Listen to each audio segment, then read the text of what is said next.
Hello and welcome back to Europe 1100, and we're going to attempt to besiege this town. Obviously, I need to allow my AI friends to kind of recuperate their forces. I don't exactly know how well they're doing, to be honest, so I don't even know whether they need recuperation, but I'm just going to allow them to just do whatever they want to do, and I'm not going to call them into an army right now. And we're just going to try to take this ourselves, because you can see here, they only have 3 days worth of food remaining. I do have a pretty significant amount of people in my army, and hopefully that's going to be enough. That's all I can say. Apart from that, we're going to be taking a look at... that was actually something that I was really wanting to do in the previous episode, and I completely forgot.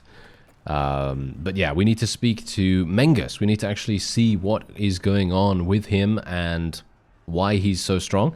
I'd like to see what kind of gear he's got on, to be honest. I think that's probably what's going on there because, you know, as I say, he has actually spent, I don't even know, years. He has spent years not in my party. He's been running a caravan this entire time. I think he was basically my second companion to become a caravan master, and I have no idea what he's been doing since then, but I did see a bunch of times that he leveled up, and I was thinking, wow, that's actually pretty crazy. So maybe, I don't know, maybe there's a bug.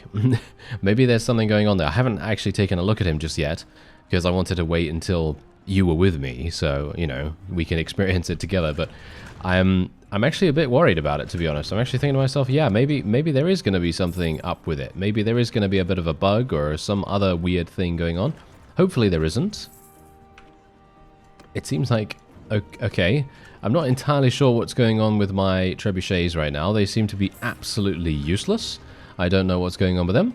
They seem to not really be able to defeat the enemy's catapults, and we are actually taking significant losses now, which is real bad. That is actually super, super bad, because now this is happening. Yeah. Wow, okay. I don't even know what happened before. I mean, technically, that's the funny thing. Technically, we could go in here right now, but I'm actually not going to do that, just purely for the fact that I feel like I don't know whether that's going to be enough. You see? I don't know whether that's going to be enough, so we're just going to have to move away for the moment. We're going to let Federico think that he has the advantage here, and then we're just going to recruit a couple more people. And before we go in here, just going to take a look at Mengus himself. Where is he? There he is. Alright, so what is he actually... Okay, so he's got a bunch of trade skills, you can quite clearly tell. He has... Wow, he actually has a pretty good amount of one-handed, but wait... What? How does he have 236 in bows without any focus points? I have a feeling that he's bugged out somehow. It must be an interaction with the caravan. That must be it. It's actually really, really weird as well. He's got 1 in engineering, 1 focus point in engineering. Okay, I don't know what's going on with him, but yeah, there seems to be some weird stuff going on here. Anyway, he does have the trade skill, as you can quite clearly tell. He does have the trade skill that he was getting beforehand when he was running this caravan the entire time that we've been playing, basically. And so he's been at it for years. He has a good amount of riding skill, as you can see. Probably the reason why he was able to deal so much damage with charge in those battles. And, well, obviously his one-handed skill is, well, I'm not entirely sure if it's even possible to get this amount of one-handed skill just by, I don't know, having 4 focus points. I don't think it is, actually. So I think there's definitely some weird thing going on there, especially with the bow skill as well, but there you go. Anyway, let's take a look at his gear as well, because I'm actually kind of intrigued to see what he has. So, obviously, as I said before, we did auto-equip a lot of our companions, and so as you can see, he's actually using a step warbow. That's kind of what I thought he was using, because you can tell from the, you know, the little sprite, the little icon here. And apart from that, he's using a fine steel paramerion? Yeah, okay, don't even get me started on the pronunciation on that. And otherwise, he's using this, a Botanian Thoroughbred. It has 26 charge damage as a base. And obviously, if he has a significant amount of charge in general, he's probably going to be doing some pretty heavy damage. He has some nice armor as well. Nothing too amazing, though. Nothing too amazing. Oh, there you go. We actually did get a little bit of an extra boost there. And maybe we can... Oh, no. Are you serious? Federico doesn't want to fight us. Okay, wait a minute, wait a minute. Maybe I can actually... Maybe I can do something here. Can I do something really sneaky? Yes, I can. Yeah, there we go. We got him. We got him. Unfortunately, what? What's actually going on with this? Why are we suffering so badly? He must have some very good units to be able to actually fight against us here. I kind of feel like I maybe should have just executed him, to be honest, when we took him prisoner beforehand, but I didn't really want to do that, you know? I didn't really want to do that because there's a variety of reasons why, you know, obviously, as I've already said, we don't really want to make people hate us in general. And, oh, this is going to be a... Oh, dear. Okay, yeah, this is going to be an annoying fight. I can already tell. I can already tell. So, let's see what we can do here. Gonna put these guys over here. Put these guys over there. Put these infantry over here. We've got a bunch of infantry now, by the way. We got a huge amount. We've got 82 and 131 archers. So, yes. We now have a significant amount less in terms of cavalry, which is actually pretty good. That's fine. You know, that's actually okay. Unfortunately, I'm not going to be able to do that much damage to this guy. The water really put me off there for a second. Can I actually kill him, though? Oh, this guy is testing me right now. He is... Oh, you know what? Just miss me with this guy, okay? Just miss me with this guy. There's no way. I'm not gonna do that. I'm just gonna go the other way, very quietly, and you know, not embarrass myself any further. That sounds like a much better idea than doing that.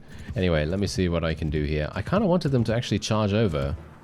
Wanted the enemy to come over here, but they seem to just be standing there doing basically nothing. So not entirely pleased about that, to be honest. But oh well, never mind. I guess they're just gonna have to wait around a little bit. Oh, we actually took this guy off his mount. I didn't even realize that. All right, well, that's pretty good. Let's get my archers to move over here as well. If we can't force them, or shall we say, if we don't see them charging us anytime, then I might as well just send my archers in and try to deal massive damage from range. This is not something that we've had, by the way, in the entirety of this series so far. We've not actually had the opportunity to utilize ranged troops until this point, because we've just not had the numbers and the option, really, because we've just not had a huge amount of them. And most of the time we've just been using cavalry, which of course is, you know, the way that you win field battles most of the time. You want to get as many cavalry as possible, especially when they have such an incredible stat differential, because that's obviously what's, you know, primarily been happening here. Anyway, let me just see if I can tell my archers just to get into range. There's a significant amount of them here, and this is not exactly great, but this is not really anywhere where we can kind of spread them out, is it? Can we actually spread them out here? I'm just going to try and see if I can spread them out a little bit more. There we go, something like that, I guess. There we go. Okay, can they actually do that? I hope they're going to do that, and they're not going to do something really, really stupid now, because whenever I try to do manual formations, they always seem to do something really weird that I don't want them to do. And then it kind of messes with, as you can quite clearly tell. Look at what they're doing here. This is not what I wanted. I wanted them to spread out from all the way over here, but I guess it's fine. This is actually not entirely bad, but not what I intended, that's for sure. Oh well, never mind. Hopefully my forces will actually be able to get a couple of kills. Is this a stormtrooper rally? I don't know, because it feels to me like many of them are actually just not hitting them at all, but now it seems like we are actually getting some headway here, which is actually quite nice. Anyway, I am just going to be telling all of our forces to charge in now, because the enemy has decided to finally take the offensive. Just going to try and hit a couple of these people while we can, and hopefully I will be able to... Yes, there we go. I'm trying to, if I can, if I see someone that's relatively heavily armored, I'm going to try to take them down as fast as I possibly can, because those guys are going to be the ones that will deal the most damage, and we want them to be out of the fight as soon as we can. So if we can do that, that's going to be great. Oh yeah, here we go. Yeah, this is, I think these particular cavalry, I'm not going to try to pronounce it, but these particular cavalry right here, they're the ones that are causing such an overwhelming amount of confidence from Federico, which is actually quite funny, because he has now literally just completely been obliterated. as you can see from the combat strength at the top of the screen right there, he is literally done. There is nothing he can do about it. And this is very much a completely, almost, I'm not going to say it, okay? I'm not going to say flawless victory, but I just did. So I will say flawless victory again, and curse myself for a second time. You can best bet that karma is going to be getting me very, very soon. But it's okay. It's okay, because I'm prepared for it, you know, I'm prepared for it. And I've had that situation crop up multiple times where, you know, I say, oh yes, look at how amazing we did just there. And then I get absolutely murdered in the next battle. But there you go. We were able to literally only lose a total of 18 troops in a battle against him. And that's pretty crazy. I love that. That's really, really nice. And that's what happens, I suppose, when you use a little bit of strategy and when you actually get the AI manipulated enough to do what you need them to do. And that's exactly what happened here. Anyway, I'm actually going to be taking a prisoner. I did actually know that someone actually let me know, this is what I was getting at, is that there's a perk. This is a really fantastic perk in the scouting tree. And this is something that I sometimes get and sometimes not get. Obviously, it very much depends on if I have scouting or not. But the problem with getting it is that it is very expensive in regards to the amount of focus points and the amount of investment that you have to put in to the scouting tree, and the amount of you know times that you can't use your own companion, because obviously I have a companion right now that is actually doing the scouting skill, and that is obviously going to be a bit of a problem because you need to be the party leader. You know, you need to be the party leader for this particular perk to work, and of course. Mr. Vioshen the fish is not the party leader, so it is not going to activate for him, which is unfortunate. Now, the perk in question, just going to spend this real fast, we're going to go for sure-footed, because Unstoppable Force... actually, Unstoppable Force might be really cool. No, I'm going to take Unstoppable Force, just purely for the fact that I want this plus 30% damage bonus from speed with polearms to cavalry in our formation. That sounds like a really good idea. Anyway, yeah, so the thing that I'm talking about, or the thing that I was recommended by one of you in the comments, and thank you to that person, by the way, because this really makes a huge difference. You know, me being told this kind of stuff, or shall we say reminded of it, because I have taken this perk in the past, it really, really helps to kind of give a more well-rounded overview of what you could do. You know, if you wanted to, if you're playing the game alongside me, or maybe you're thinking about playing a new character or something like that, and you want to go for a different character build than normal, then you can just go for, you know, scouting. You can go for a scouting roguery kind of character or whatever. And as you can see right here, a minus 50% chance of prisoner lords escaping from your party, which is absolutely fantastic, because I think there is actually another one. It's not in the roguery tree, right? No. Where is it? That's the question. Is it in the charm skill tree? No, I don't think so. I have no idea where it is, but there is another perk that reduces the chance of prisoners escaping by another 50%, or is it 50? I don't actually know. I don't know enough about the perks, you know, by heart, to really be able to, you know, comment on that. But the fact is, you can actually make it so that enemy vassals will never escape from your party if you take these perks, if you take the appropriate perks, shall we say. And so, you know, you did recommend that I go for that scouting perk, and I was thinking, yes, actually, I would love to do that. But the problem is, as I say, there's just a huge amount of investment to go for. I would love to be able to do it, but I don't know whether I'm going to be able to with Martha specifically, because as you can see, she's level 27 right now. If I want to get to that point, I'm probably, I mean, I'm going to need 225, right? I'm going to need 225. So what I need is, I think, four, I don't know, maybe 4? I'm not entirely sure, but the problem is I don't have any points in cunning, because cunning is also going to make a pretty significant difference to it. Well, maybe not a significant difference, but it will definitely make a small difference. And I'm not sure whether that's actually going to be working out for us too well. So there's the there's the quandary I'm in now, because otherwise, you know, I mean, technically, this would be a really, really cool thing for me to have done beforehand, but obviously, me being me, I didn't really, you know, I didn't really sort that out too much. Okay, so now I'm in this situation again. Yeah, okay, wait a minute. Let me actually just have a quick look here. Wait a minute. Where is she actually? There she is. All right, this is what we want. Okay, so is she the leader of her clan? I don't think so, right? This guy's the leader of the clan, right? I don't know. I guess so. And they have minus 71 relation with me. You know, I feel like I should literally just be executing people at this point. All these guys. I mean, maybe not this guy, because he has 39 relation with us.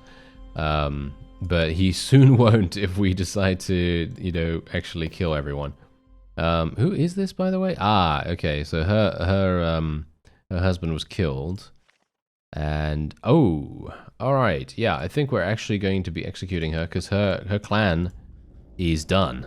As you can see, her clan has been completely eliminated, which is absolutely fantastic for us. Because that means she's not going to be coming back. She's not going to be fielding a significant army to attack us or anything like that. So I'm pretty happy with that. And maybe, just maybe, we can lure these guys into a fight. Or perhaps not. Yes. Yeah, these guys are proving to be rather troublesome, are they not? Can we actually get them into a battle? Okay, you know what? I'm just gonna go over here. And aha. Okay, now you want to fight, eh? Now you want to fight. Okay, sure. Let's do it then, sir. All right. So now that we have a much broader composition in our army, I feel a little bit more confident about how we can approach various situations, because obviously, as it's been in the past, all I've actually been able to do is field cavalry, but now that's very different.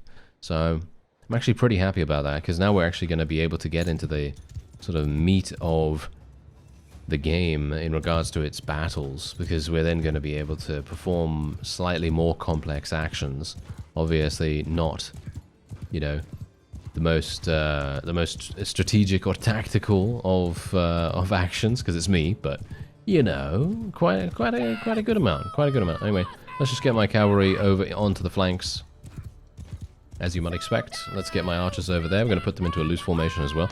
And we do have to bear in mind that my cavalry and my infantry cannot get in the way of the archers. We need to make sure that they give them clear line of sight, because if we don't give them clear line of sight, then we're going to be having some huge problems.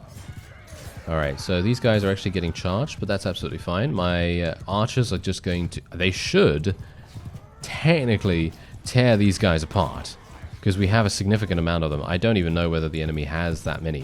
I don't think they have too many of them, actually, so we should theoretically just completely outmatch them in every single respect. And you can see here that it's actually working out quite nicely, surprisingly enough.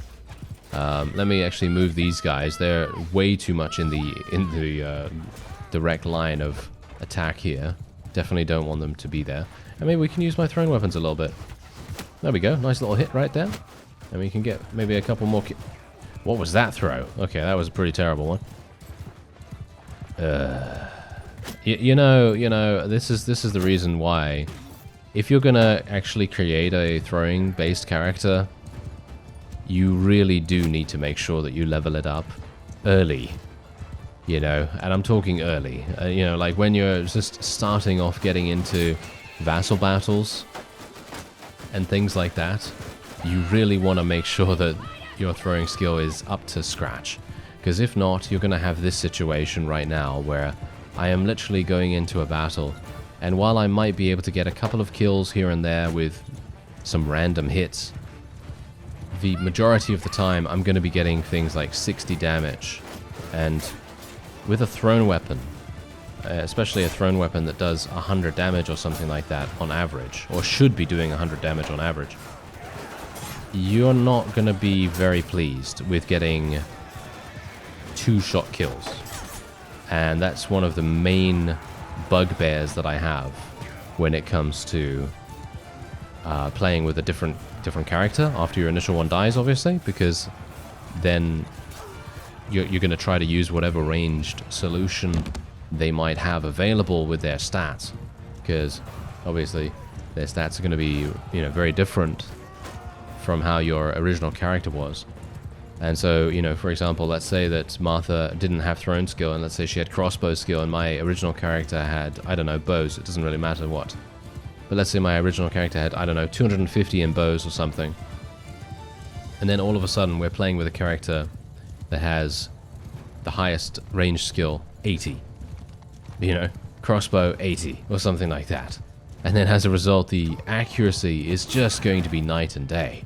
It's going to be such a stark difference that you're just going to think, you know what, why do I bother? Why should I bother? There's no point in me using this crossbow. Or in my case, in Martha's case, at least right now, why should I bother using these thrown weapons? I mean, yeah, I think it's definitely a good idea to do so.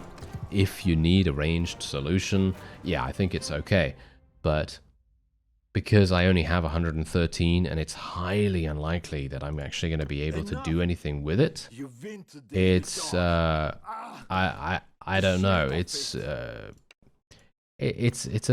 big problem. It's a big problem because I'm now thinking to myself, okay, well, what am I going to do with this? You know, what am I actually going to do with her? Because I don't really want to continue not using the thrown weapons because it feels like such a waste. But I also don't want to invest additional focus points, which I could be spending in scouting. And that's kind of the reason why I brought up this entire point to begin with, because, again, I didn't really want to, you know, diversify too much. I kind of want to make sure that we have a pretty good spread of everything that we need to focus on. And if we're going to be focusing on scouting, you know, with focus points from now on, if we want to get that perk, then it's going to be impossible for me to focus on other things like thrown weapons.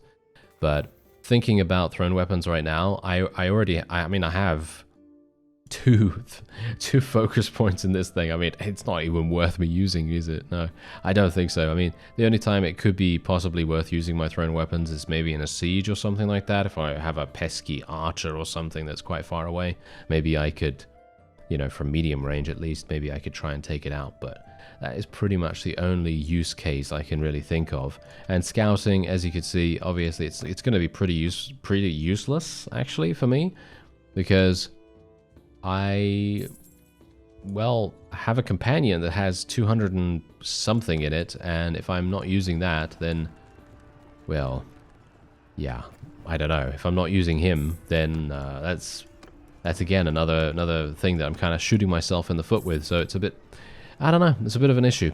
Anyway, I'm not entirely sure what's going on here. We're having someone be defending, some garrison is being defended against or something like that. I'm not entirely sure what's going on. Anyway, we're just going to try to besiege this finally, because I actually wanted to besiege this the entire time, of course. But they were preventing me with their wonderful, wonderful armies that they were somehow able to conjure up out of nowhere. But that's, you know, that's what they do, isn't it? That's what they do. And it feels to me like I have much less engineering now. Alright, so I decided, hey, you know what? I'm not going to take the town right now because I'm getting frustrated. I'm going to be honest with you. You know, that is... it is very, very irritating to not have a character that can actually deal with your engineering, with your engineering issues, and that is exactly the reason why I'm deciding, hey, you know what, we're just going to take something a little bit easier here. We're going to draw out some more of the enemy's vassals, and maybe, just maybe, I'm going to kill them. Oh yeah, I'm just going to execute them. Why not? Why not?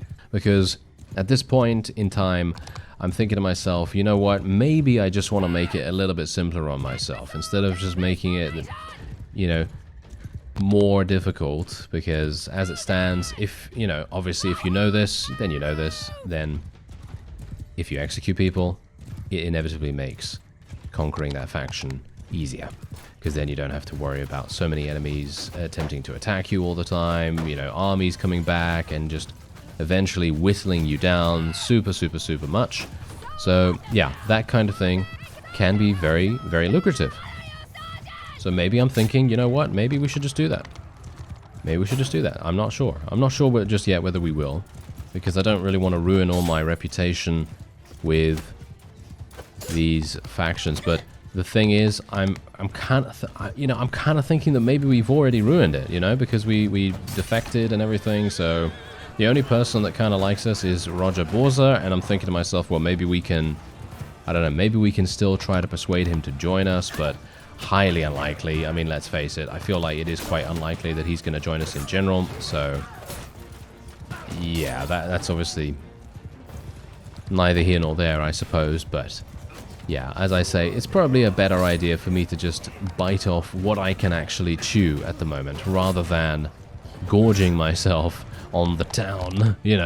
That town is making things very difficult indeed, and it's not something that I am terribly, concerned about taking right now, because obviously I'm trying to do it by myself. If I wanted to make it a surefire thing, then obviously I would try to call for an army. I would maybe move back to Zagreb and try to find a couple more Hungarian vassals or Polish vassals or something like that. Maybe try to get them to join us, and so on. That's if I wanted to make it, a 100% thing. But obviously what I wanted to do was actually allow my AI friends to just go around and do whatever they wanted to do for the moment. Because maybe they need to take care of some of their business, maybe they need to get some units, maybe they need to sell or get some of, I don't know, get some of their people leveled up, get some money, I don't know.